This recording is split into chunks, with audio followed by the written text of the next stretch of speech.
Here's Brody Brazil. I am always prepared to take your feedback. Phone in anytime at 8334-BRODY. Could be a question, a comment, a compliment, or even a critique. I literally listen to every single message you leave, and then I get to play back and respond to the very best ones. Hey, Brody. This is Peter in Winnipeg, Manitoba. I have a question for you about how you may think baseball may be seen in the future. So, of course, there's been many eras of baseball, the dead ball era, live ball era, expansion era, steroid era, post-steroid era, Right. And I'm wondering if this era of baseball in the future might be known as the gambling era. For one major reason, which is it seems like the business model of Major League Baseball has really altered in a pretty fundamental way. Previously, the business model was quite simple. Baseball was the product, and it was sold by Major League Baseball to the customers, who are the fans. But now we have a second business model that has come online, which is that Major League Baseball is now selling fans as the product to the gambling companies, and the gambling companies are the customers. And it seems like the second revenue stream, the second business model, is pretty substantial given the level of integration between baseball and the gambling companies, and how much the gambling marketing is now being become pretty integral to the baseball viewing experience, and certainly the baseball fan experience on YouTube. Yep. So curious for your thoughts. Thanks. Peter, first off, I think you need your own YouTube channel, because the way you set that up and then the way you broke it all down was quite impressive and quite deep. And it was a thought maybe in my brain that it wasn't fully processed, but the way that you just put it all together made me really understand how you feel, what you're saying, and that, yes, I absolutely agree with you. We might be in an era of baseball that we haven't even known about yet. We haven't named it yet, the gambling era, but that's maybe where we're at. And it's not just because an umpire was suspended or fired for his involvement in sports wagering, or two pitchers right now are basically on permanent leave from the Cleveland Guardians because they can't figure out whether they were impacting sports bets on purpose or not. Maybe we are in the gambling era. I just want to say, watching the 2025 World Series, which I know you phoned in before that, but watching this World Series was a reminder that without gambling, and without prop bets, and without the conversation, really, I didn't see it much in the World Series of over-under or this or that. People still love baseball.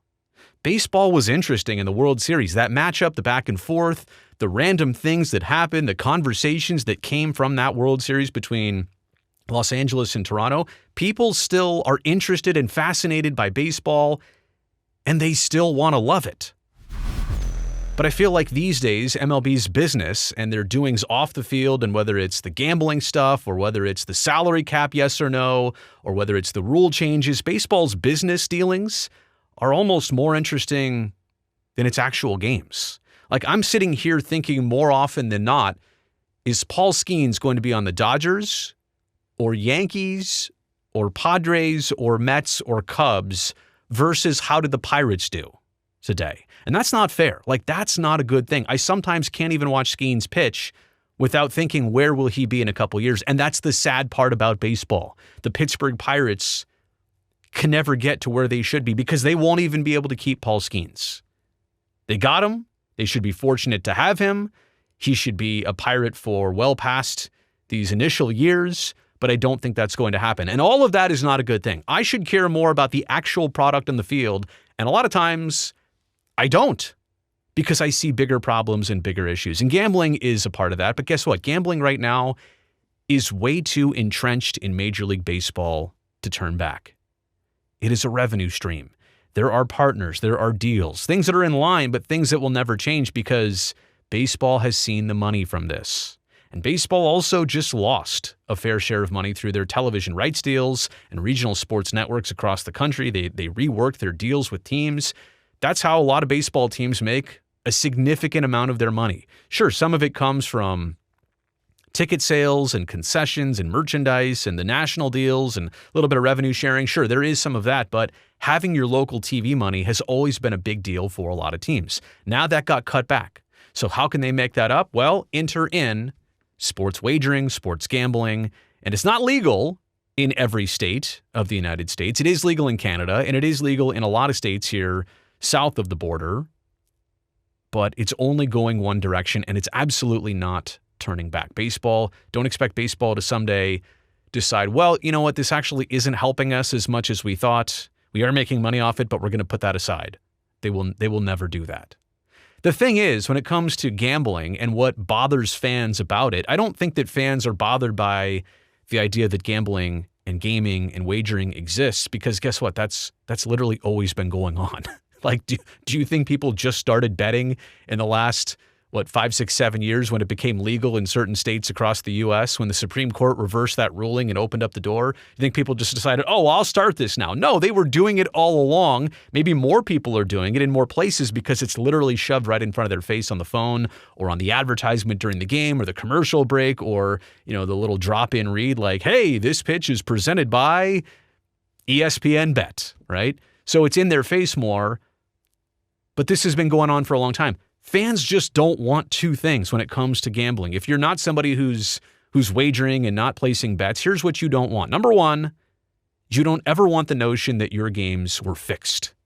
Somebody did something to alter the game on purpose to impact a bet, right? Like the fix is in. That's the one thing you never want. Like the league doesn't want that. Other players don't want that.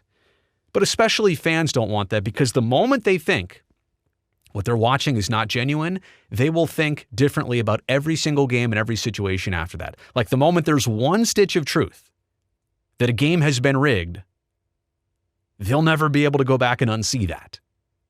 So that's one part of it. The other part that fans, I don't think want, because I'll put myself in these shoes, nobody wants to be bombarded with overwhelming ads and opportunities to place bets at every last second. Like if I know where to find you and I want to place a bet, I'll come find you.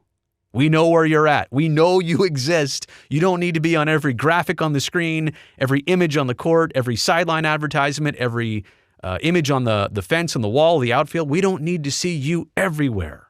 I get it. It's a big deal and product placement matters, but it doesn't need to be everywhere. So fans don't want fixed games or overwhelming ads. It literally is as simple as that, but we can't assure that fixed games won't happen, because like the league has even had to investigate that. Baseball has, and basketball is even deeper in that conversation right now. And the overwhelming ads, like, can that be contained or minimized? I think as baseball looks in the mirror at some point, I think this is what they have to ask themselves about. Number one, are we in a gambling era? Are we defined by who the main customer is of our product? Is it the fans anymore, or is it the gambling companies who use the fans?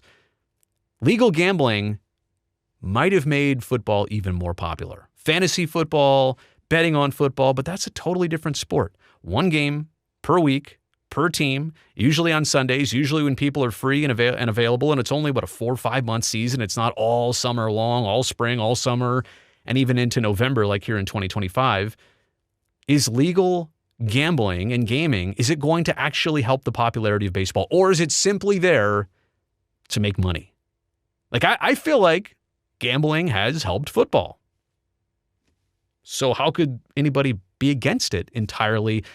In a sense of the game can have a reasonable way to explain itself. Like football can have a reasonable way to explain itself and say, well, it's been good for our game. It's made money, yes, and obviously that's what they're after, but it's been good for the growth and the interest of football. Okay, gambling in baseball, is it going to have that same effect? And that's kind of the main question. That's the best way I can sum it up. I don't think gambling is going to do for baseball what it has done for football. Let me know what you think about all this in the comment section below. Also, thumbs up while you're down there helps me, this video, and this channel. And don't forget to hit that subscribe button, because I would love to see you back here next time.